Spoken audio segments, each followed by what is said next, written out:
Good afternoon. So this is a session on nominally on Internet of Things, but it's actually appropriate for a much wider set of use cases. Pretty much anything that involves time series type data and how those use cases can be addressed with a combination of Cassandra and Spark, and in particular Spark streaming. First, just a quick show of hands. How many people have actually used Cassandra in any way? Okay, good. How many people have used Hadoop? Okay, and are familiar with Hadoop, for those that did not raise your hands. Okay. And how about Spark? That's a much smaller set, and that's because it's much newer. But my prediction and sort of the direction that I see this industry going is that Spark is going to start eating the lunch of a lot of the Hadoop use cases and deployments out there, and hopefully this will explain a little bit why. So, story of the Internet of Things revolution, and I say revolution in quotes, and you'll see why. So, little Tale of Two Cities references here. Everything is starting to get connected. However, we're talking about networks that are separated by geography, separated by unknown intermediaries.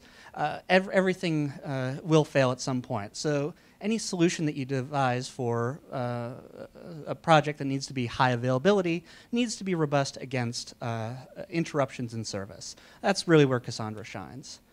Failure tolerance is not optional. CAP theorem, very essential to everything that we're doing. Basically saying that you cannot be both strongly consistent and strongly available at geographic scale. There's some nuances around that. Happy to talk about them later, but it really goes to the core of everything distributed system-wise. Little fun here. Not a big Mongo fan personally, so I'll just move past that one. Hi, Eric. And this goes to complexity of Hadoop in particular, but this is actually a representational diagram of what a not uncommon Hadoop deployment looks like. Yeah, it's really just not that good. This is what we did to Hadoop. We took the complexity that you saw in all those layers, and we took advantage of Cassandra's multi-data center awareness and said, hey, why not just deploy additional functionality in one or more of those data centers?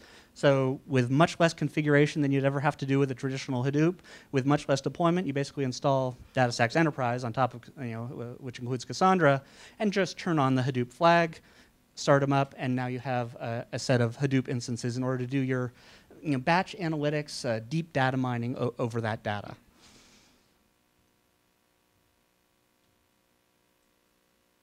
All right, so we brought a lot of simplicity to Hadoop, but Hadoop is still very, very batch oriented. It's targeted at full data set mining, working with terabytes of data at a time. It's cumbersome to do anything except for that large scale processing. So I'm going to pause there. Any comment, questions about sort of where we're coming from a Cassandra meets Hadoop meets anything point of view? Okay. So Internet of Things. Would you like to talk about the Internet of Things? No. Okay. So Internet of Things is both a meme, it's a marketing ploy, but it's also a bit of a reality. Wikipedia fairly basically says it refers to uniquely identifiable objects and their virtual representations in an internet-like structure. Basically, that just says you have devices, they're connected, they're sending data to you, and you're doing stuff in response. Pretty basic. No, but really, what is it? It's the act of connecting. And it actually predates the World Wide Web. The first toaster was connected to the internet in 1990. First web page deployed in 1991. Internet of Things is not new. That's really the reason why I'm calling it a, quote, revolution. And it really shouldn't be surprising to anybody. It's been where we've been headed for the last 2 decades, literally, of everything in getting increasingly connected, whether MIT projects to connect devices in your dorm rooms, to early prototypes of connected refrigerators, to now. And the predictions are at this point, by 2020, we're going to have 20 billion devices connected to the internet. So, is it old news? Well, yes, it is old news. But it's really not just hype.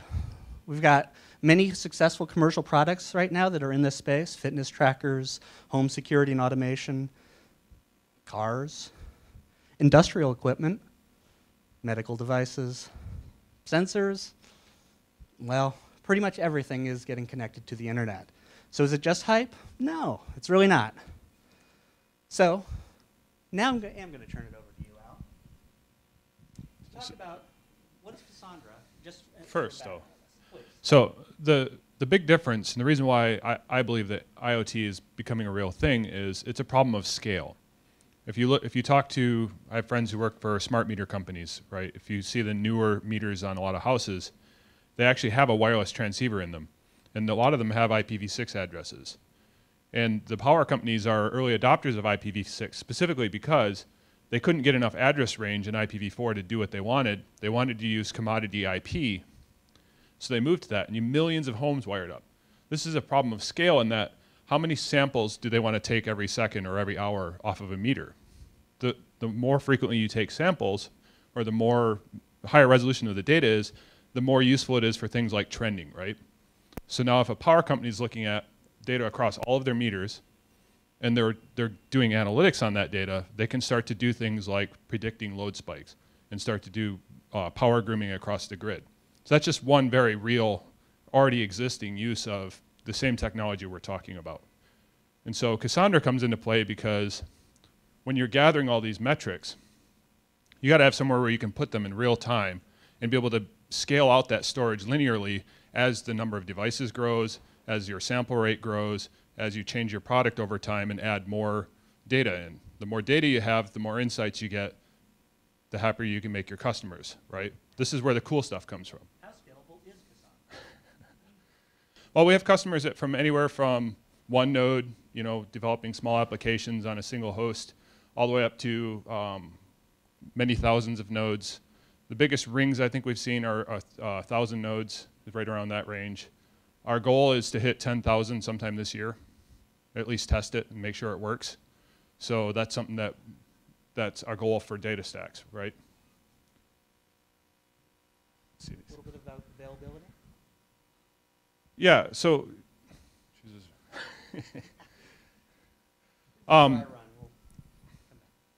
so Cassandra is an eventually consistent system, and the reason why is scaling ACID, for example, the way that most people think about it anyway, across multiple systems is an incredibly difficult problem. So Cassandra chooses eventually consistent, which means you do your write to your coordinator, and it says, okay, I got it, and it takes care of replication in the background. It's tunable in that you can say, don't tell me it's done until it's done, or you can say, tell me when you have the data and I can go off and do other things, right? It's tunable in that sense, and then we have things like LWT, so our lightweight transactions, which are based on Paxos, that let you say, no, really, I need to know that this is on every node and that they all agree on the value before you tell me that it's done, so that from your application, you can make those decisions. And that's really what we're about with Cassandra, is putting that decision in your hands. Elaborate a little bit on one point. So the emphasis on a fundamental trade-off, I want to stress how important that is. When you're dealing with a single system that spans the globe, say, or as a thought experiment, it was like, okay, what if we had a single cluster that spanned Earth to Moon or Earth to Mars? You're talking about latencies that are inherently not interactive, and you, at that point, just can't treat a remote data center as ever technically up or down. So if you are going for strong consistency, that says, I will always have the same view of my data from any location. You can no longer guarantee that at even global scale. Once you're talking about hundreds of milliseconds round trips, your users aren't going to wait for to achieve complete consistency or immediate consistency for every operation. So you actually have to adopt some kind of eventual consistency model. Some products just go strictly strong consistency everywhere and basically don't scale out to geographically disparate locations.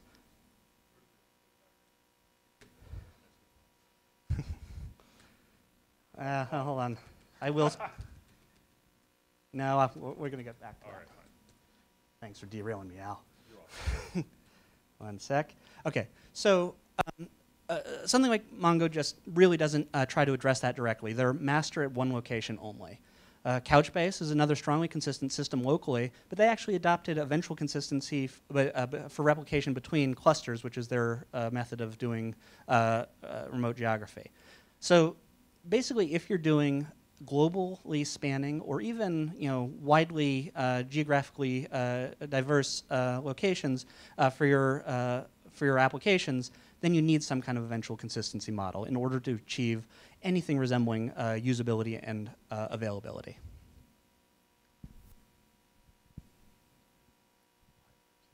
Let's skip over that one. It's not even that important. Okay, but getting into Spark.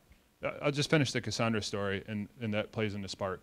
So the reason why I was talking about IoT in terms of the database being able to take the sheer volume of metrics you want to have for gaining analytic insights is with Cassandra, with multi-data center replication, if you have sites in multiple geographies, what you can all of a sudden do is now you can ingest those metrics as close to the customer as possible, which provides lower latency, it's more highly available. If you have internet cuts in the middle of the country, you don't have to lose data because all of a sudden your data center on the West Coast can't get data from the East Coast. You have data centers on either.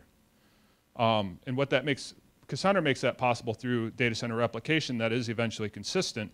And then you can layer things like GSLB DNS on top of it and get automatic load balancing across all of your clusters without having, and you can take data centers offline and all this stuff, so you're 24/7. What's that GSLB?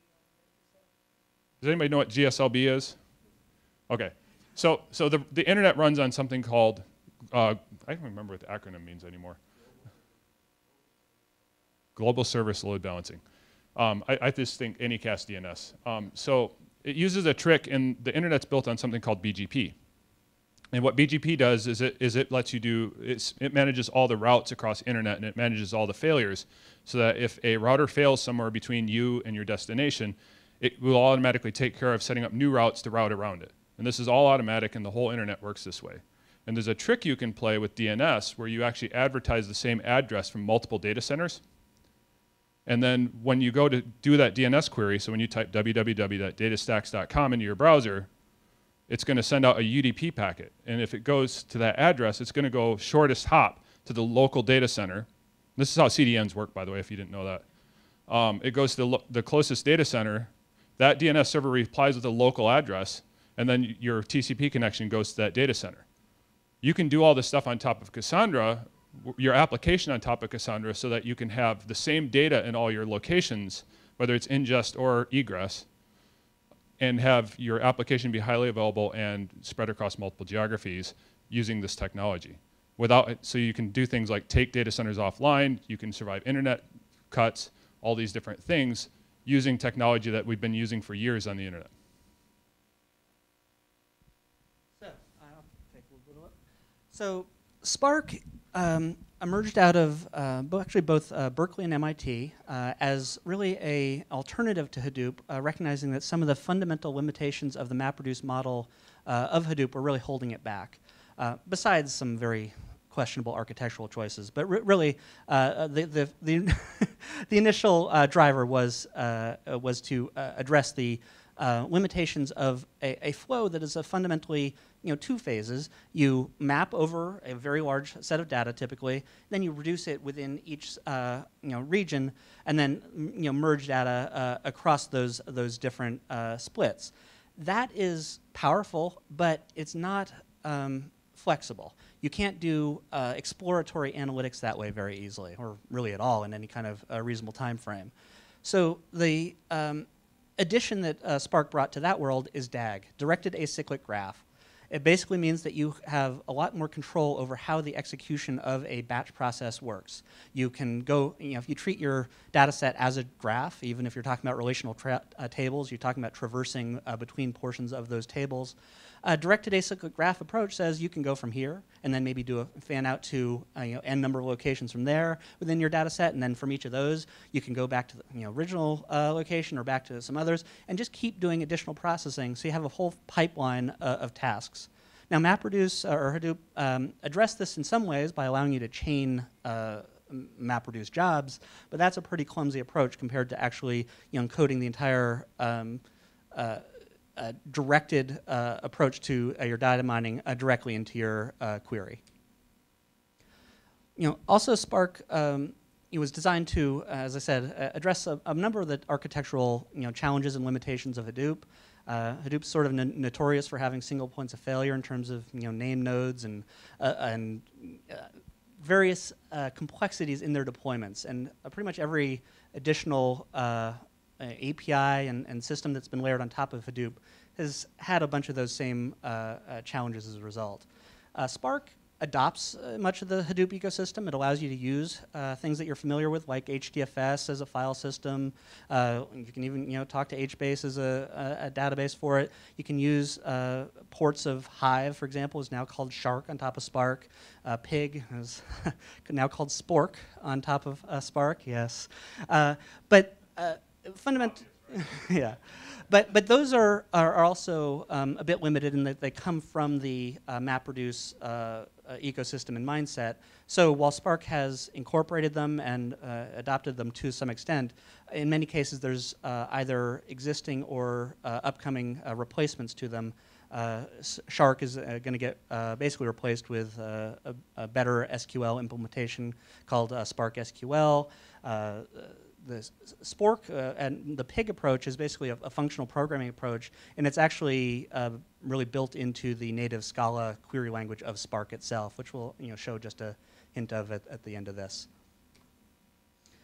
The other thing from a performance point of view is a very intelligent use of caching. Spark incorporated what are called RDDs, resilient data, resilient distributed data sets, thank you. Which are, they carry with them the chain of a history or provenance of how they were created.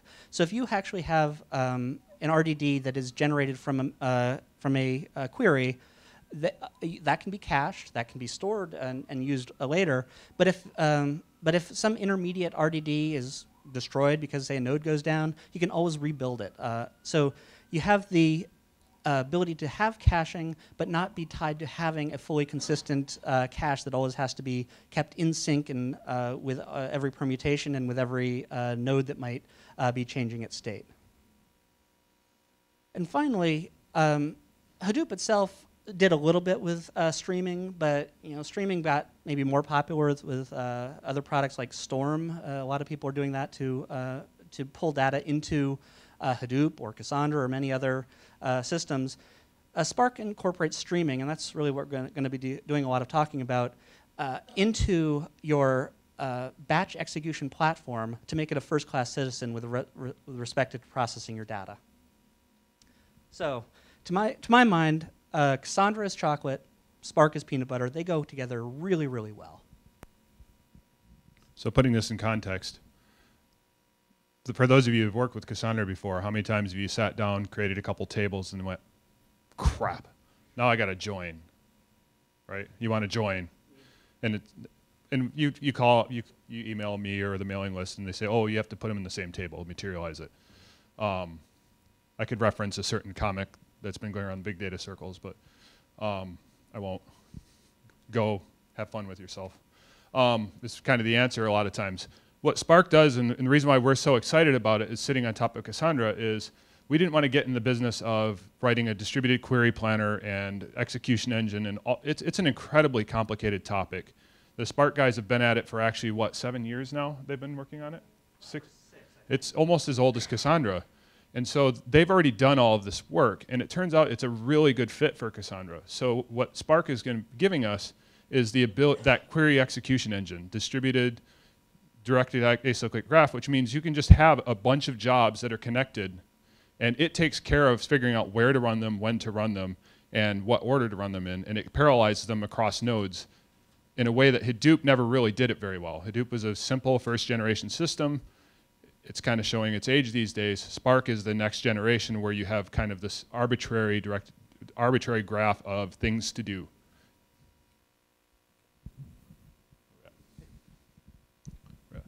So one of the great use cases for us is time series. Most of the IoT stuff that we're seeing out in the field is time series data, right? Your thermostat reports every few seconds or every minute what the temperature in your house is, what is the setting, what's the humidity, all these different dimensions of data, that goes into a time series schema. Getting meaning from that, you need a query engine, right? And so the Hadoop jobs have been the way we've done this up until now, and we feel the pain. We hear the pain from our customers. We hear it on the mailing lists. There's pain everywhere where we're dealing with this. What's the main pain point? Hadoop. It's really the time to get your answer. In the increasingly connected world, and frankly just the increased competition, everybody wants answers from their data faster and faster. When Hadoop first became available, people were so happy that they could get really good, meaningful results out of their data overnight. That was good. Then various efforts have accelerated things. It's now reasonable to get MapReduce jobs that run in minutes or hours, but never really like second latency or a few second latency. So if you need to be doing ad hoc queries, you're going to be sitting there waiting.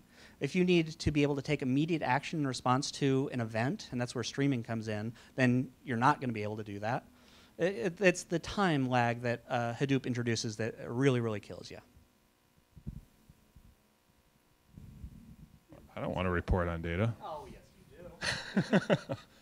Well, it's just what we're saying is that the meaning turns into a report that you're going to show to your users, or maybe there's more interesting things you do, right? Is the bigger the scale of the data, the larger the query. So you can, if I'm talking about a particular user, usually a single user will fit in a single partition on a single node. That's fine, right? All my thermostat data for my whole life would easily fit on the hard drive in my computer. But if I want to go and say, well, I want to see behavior of user populations across everybody in this room, then all of a sudden now we don't fit on one hard drive. If we do it across New York City, it's not going to fit on one node, right? And that's where it really starts to get interesting, and what the reporting is those two different levels is when I'm doing population reporting, population information, that's where we start to see power in terms of generating efficiency inside of businesses, building efficiency ecologically efficient things, different things like that. Actually, let's go through this one. We have a slide on this. So, logging events at scale. This is one of the more seminal graphs that you see in the Cassandra world. This, 2 years ago now, Netflix was testing to make sure that it could meet their scalability needs, and they scaled it up to, in this case, 300 nodes, million writes per second. But the numbers there didn't matter that much. What mattered was they had predictable increase in performance no matter how many nodes they added. As Al says, we're now up to 1,000 plus. I actually think there's some production clusters in the 2,000 range. But yeah, we're definitely headed further and further, out horizontally with the sheer number of nodes in a single cluster. We can add data centers. I've seen deployments up to 12 data centers spanning the globe. Hundreds of nodes in each data center. At no point are we failing to achieve that linear scale up that you really need if your data and your use cases are likely to scale up as well. Any system that doesn't allow you to horizontally scale out or doesn't allow you to do it linearly is going to be an obstacle to your growth. If you're a startup, it's going to be an obstacle to your initiatives. If you're an enterprise that needs to start throwing more and more data into it, you have to look for something that's not going to cap you before the capacity that you need is exceeded. This is actually really what Al was talking about gathering meaning at scale, but this is how Spark does it. And this is how Spark streaming does it. So in the upper left, you see live input data stream. This could be the stream of devices coming from your Nest thermostat. It could be the stream of user interaction coming from a Netflix console saying, I paused the stream, I'm unpausing the stream. It doesn't really matter, it's events that are just coming in and that are then processed at real time. What Spark Streaming does is it divides those streams into what are called D-streams, discretized streams, which chunk it up into small windows of time, like 5-second windows are typical, in order to achieve efficiency in batching and achieve various windowing algorithms that you couldn't do if you're just looking at a single data set or a single point in time at a time. The key, though, is that you're actually able to apply virtually all the same types of algorithms that you do to a MapReduce or DAG, Direct as Acyclic Graph Spark job, at ingest time, at streaming time, before the data or simultaneously while the data gets into your database. That's what allows you to do immediate anomaly detection. It's what allows you to take immediate proactive action if you see, say, a hard drive is failing, for example. It's what gives you the immediacy that allows you to compete with with your competitors. Well, just elaborate a little more on reporting. Go back real quick. Okay. So Spark Streaming really, I see it as filling a couple of different niches. One is when you want to do real-time reaction to basically what we call CEP before, right? You want to have a stream of events coming in, and you want to do things on the data as it arrives and make decisions at that instant. The other one is roll-ups, kind of real-time, right? You have a bunch of metrics data coming in, you want to go over a window, you want to basically save averages and maybe throw away the high-resolution data for storage efficiency. But the other big thing that's kind of a side effect of having the system is we don't have to write all these stupid ingest systems from scratch anymore, right? Who's tired of writing ingest systems? I mean, I am. I've written a whole bunch of them, and it sucks. It's always tricky, and getting the high availability right is tricky, and haven't been many good toolkits. A lot of people are using Storm. Storm's okay, but it comes with Zookeeper, which is not okay. Well, it's a provably reliable system. It's just operating it's kind of a pain in the butt. So that's kind of the other part of Spark Streaming that I find really interesting, having built some of this stuff before. So we kind of like, or I kind of like, because I come out of an operations background, to think about this in terms of, well, just managing our own data centers, right? Kind of dog fooding this stuff. So we've had for a long time monitoring systems that are basically just canned reports. It's just a whole bunch of canned reports. Is the host up and down? You open your page in your monitoring system, you see all the little graphs and stuff. But that's all old data that has been sitting on a hard drive for at least a few seconds, and you can't do much with correlation across different metrics and things like that after the fact to make really intelligent decisions about what's happening in your network, right? This is kind of the holy grail of monitoring, is to be able to do things like what Spark Streaming allows you to do and say, well, I have this metric coming in for disk space utilization, and I have another one coming in for CPU, and another one coming in for network utilization. And can I start to derive insights across those in real time and start to let my network administrators know when a problem is coming before the storm hits, right? So you need a couple of different parts of that. You need the ad hoc querying, obviously. Like something's happening, I need to go look at some metrics. That's more Spark. You need to be able to actually drill down from, say, this high-level aggregate that we did across multiple different metrics and be able to go and see the raw metrics to make decisions. And obviously alerting comes out of that. Aggregation we already talked about. One of the most popular questions that I get all the time is, I didn't introduce myself, I'm evangelist for Apache Cassandra at DataStax, is how do I do top K in Cassandra? It's one of the most popular questions we get all the time. And the answer now is to do it through Spark. But in the case of Spark Streaming, you can actually build these top K lists as the events come in and just serialize them to Cassandra or actually wherever. And then the ML stuff I'll let Tuption talk about. It's more his space. Sure. And that clustering and the top K actually is quite a tricky problem to solve if you're just doing it from the database point of view. And certainly from a Cassandra point of view, there's no good mechanism to do it unless you have pre-calculated in some way what at least your candidate set of top candidates from whatever set of data you're looking at is. Being able to far more than just like counters, but being able to actually at ingest time keep running totals, be able to use heuristics and the k-means type algorithms to actually process those, group those, and then retrieve an efficient list of what your top leaderboard, for example, in the gaming industry, anything like that. Streaming is ingest time is the right time to do that. On the machine learning side, there's so many use cases. There's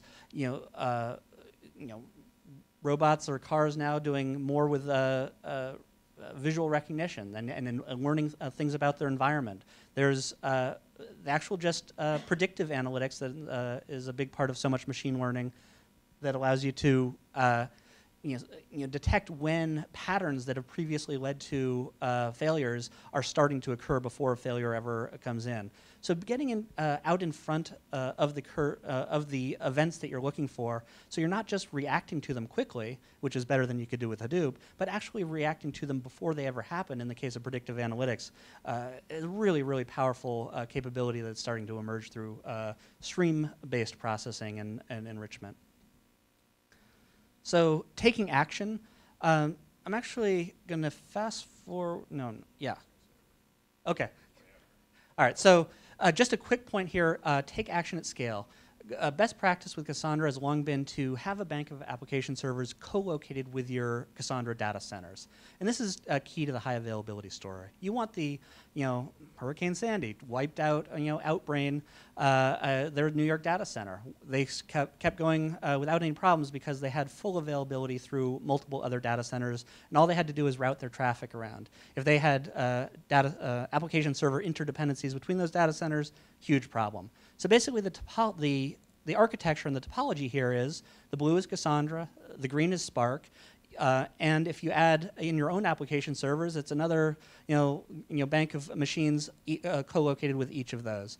You have things coming in from internet or any other source into Spark, being processed, enriched there, and written back down into Cassandra, where it can be the basis for future or current queries, both from Cassandra SQL as well as from Spark's more powerful querying methods, such as Shark for SQL. The other pattern, if you want to go with getting data into Cassandra, because durability is key, Cassandra's consistency levels being tunable allow you to guarantee that you have at least n number of nodes that have received a message before acknowledging success back to that customer. If you want to be relying on that durability, you can still write into Cassandra, and then various methods, and we're going to make that even easier moving forward, will allow you to get that data immediately back out into Spark, so it can then do the enrichment and then back into Cassandra. The multi-DC, though, is really the key. In this case, you're just fanning it out to any location where you need to be. Now, people choose multi-DC with Cassandra for multiple reasons, including just bare high availability, and for that they could be a few hundred miles away. That would be sufficient. But often you need them to be in remote locations to ensure low latency response time between the devices or the people that are interacting with it. Cassandra is one of the very, very few products out there that's able to scale out and be able to do master-master absolutely everywhere. Thankfully, our Spark architecture allows us to do the same thing there. By having Spark co-processors, as I'm thinking of them now, alongside each Cassandra node, you're able to do that processing in place at ingest time, no matter where your data is, and then use Cassandra's built-in replication to get it to any location. So, oh yeah, write anywhere is the true key there. So, things that go together. Well, really, it's Cassandra and Spark, and Spark streaming in particular, I feel like is something that you're going to be seeing together far more than you ever saw Cassandra and Hadoop, or Cassandra and pretty much any other technology. They go together so well that together they make up a very sort of complete solution. We're going to be making some announcements at the Spark Summit in a little over a week. There's going to be some code dropped, hopefully, and we're going to be doing some demos at that point. But happy to open it up to questions at this point about anything related to Internet of Things, Cassandra, or Spark.